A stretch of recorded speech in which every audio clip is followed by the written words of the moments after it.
এদিকে সোনারপুরের রাধানগরে বোমা উদ্ধার। রাধানগরের উত্তরপাড়ায় বাড়ির পাঁচিলের ওপর বোমা উদ্ধার করা হয়েছে। ঘটনাস্থল ঘিরে রেখেছে পুলিশ।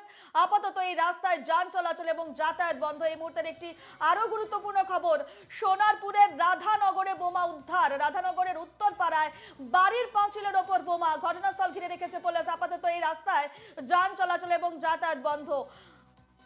লোকসভা নির্বাচন এবং কাল থেকে শুরু হচ্ছে প্রথম দফার লোকসভা নির্বাচন। তার আগে বিভিন্ন জায়গায় অশান্তির খবর আসছে।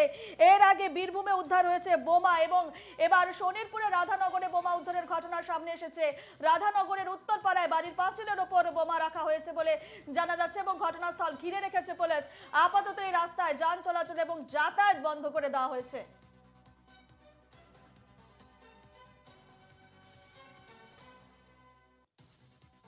সোনারপুরের রাধানগরে বোমা উদ্ধারের সামনে একটা পাঁচিলের উপরে হেভি ধরনের বোম। তো আমরা চারিদিকে ছোটাছুটি করছি, লোকজনকে খবর দিচ্ছি, আমাদের যারা নেতৃত্ব আছে তাদেরকেও জানাচ্ছি, তারাও এসছে। এখন এর আগে তো আমার একটা এই যেখানেই বোমটা রেখেছে ওই ঘরে থেকে তালা ভেঙে একটা বড় জার্সি গরু তালা ভেঙে গ্রিল ভেঙে নিয়ে গেছে। তারপরে আবার এই 6 মাসের মধ্যে আবার ওই একটা বোম আমার উপর টার্গেট করেছে। যে এ নিয়ে আমরা আরো বিস্তারিত জানবো। ফোন লাইনে রয়েছেন আমাদের প্রতিনিধি উজ্জ্বল সরকার। উজ্জ্বল, রাধানগরে বোমা উদ্ধার হয়েছে, উত্তরপাড়ার বাড়ির পাঁচিলের উপর থেকে বোমা উদ্ধার করা হয়েছে। ঘটনার কি আপডেট? যেমনটা জানা যাচ্ছে যে রাস্তা বন্ধ করে দেওয়া হয়েছে, যান চলাচল বন্ধ করে পুরো এলাকা ঘিরে রেখেছে পুলিশ।